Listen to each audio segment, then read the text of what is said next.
Hello there. Today on Skullman Speaks, I was originally going to question the idea of kids being in commentary, but I'm slipping that on the back burner for now whilst I discuss this issue I've been encountering more often than not whilst playing through Pokemon Reborn. Yes, I know I'm doing back-to-back Pokemon episodes, but it's whatever. I won't give the whole spiel about what Pokemon Reborn is, so you can check that out in the video shown here, or the previous one in the playlist, but that just means I'll have to explain what a pulse is instead, so you can grasp the concept first. The word PULSE itself is an acronym with it standing for Pokemon Ultimation Link System Exaggerator, with the sole purpose of enhancing a Pokemon's power to the highest degree, but in exchange it will take a severe toll on their body. This is more or less how the evil organisation Team Meteor go about causing issues for the region and attempt to get people to leave as they use a variety of poison Pokemon to try to flush the residents out of Reborn City after poisoning the water to an acidic degree.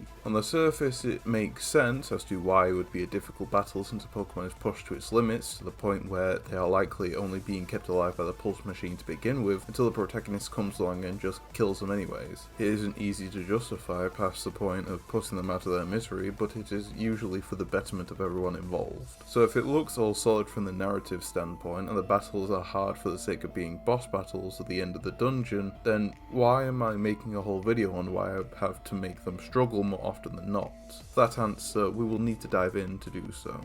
Now, originally it wasn't always about bulking up, since all three Tangrowth pulses are a bit of a hassle, but nothing too harsh, and that may come down to the fact you face off against them after the first and second gym leader, but the difficulty soon rises as more come along. When you start throwing Avalogs and Swalots into the rings, then I found myself to become quite agitated, since it is no longer a battle and more so a marathon due to the slight bits of damage that will be done only for it to be healed up easily. I'm not just talking about leftovers, but instead you've got to contend with the black sludge, toxic water terrain and recovery stall that comes with the Pulse 03, since it is constantly banging on your back door to remind you that no damage can be achieved until it has no moves left. It gains boosts from the terrain as well, so that 110 special attack stat starts to become more menacing when a boosted Sludge Wave and Discharge are coming your way, leaving it a better choice to try installing out what you can through items or paralysis. You're going to want to try setting up, but even then you'd need a decent +4 or more to try hitting through its base 210 of either defense stat, since otherwise you'll be throwing your time away trying to beat it whilst the terrain sucks the life force out of your mortal vessel.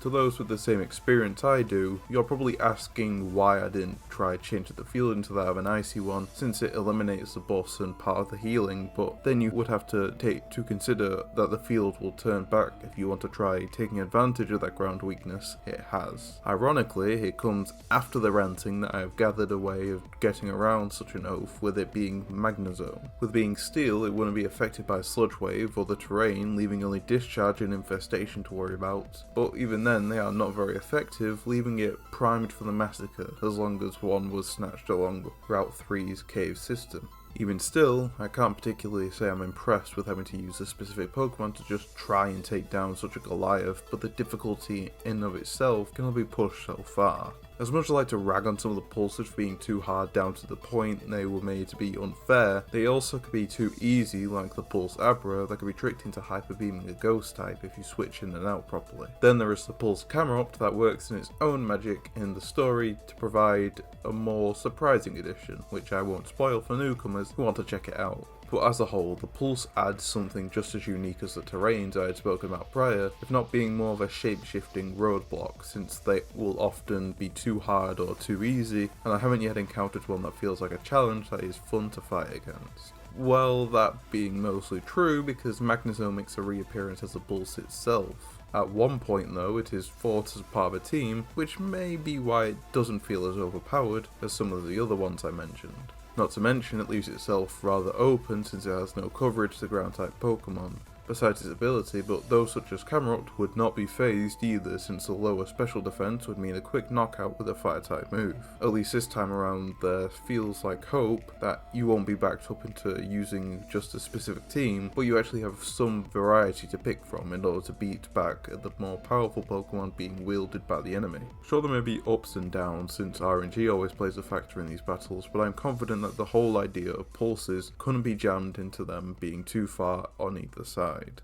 Despite how empty this rambling feels, I want you to understand that a few of the battles need to just be tweaked so they scale up appropriately to match more of the battles which work out better, but I've gone over that already. Again, they aren't impossible to stall out if you have the right Pokemon or have a couple tricks up your sleeve which might be able to flip things on their head, but otherwise it gets old quickly, and with some parts you probably wouldn't be in the mood to constantly burn through items or moves until drawing a hollow victory. The idea certainly felt unique, but not all the aspects were played out to the maximum, which is a shame, but at least we got the few good ones which we did. It all seems to add up one way or another. In any case, this has been Skullman Speaks, and I'll see you next time.